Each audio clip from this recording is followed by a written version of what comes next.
This ride takes us through Hyderabad, moving along the city roads during the ride.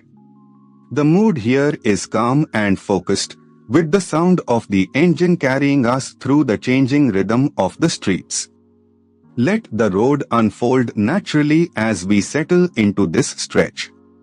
A little further along, this part of the route shows a grounded side of Hyderabad, where everyday movement defines the street.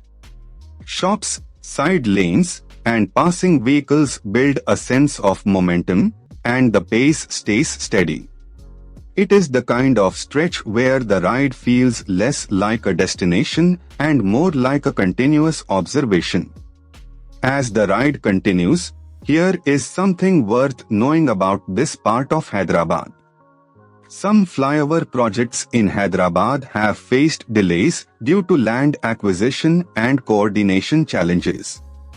That local detail adds depth to what might otherwise seem like a simple road, and it reminds you that every ride here passes through layers of history and routine.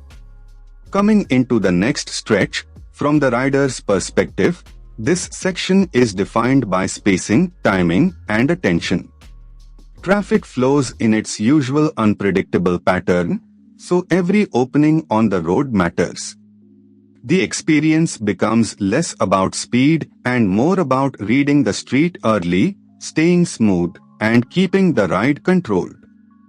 Further down the route, as the route continues, the presence of History Charminar gives this stretch a stronger sense of place.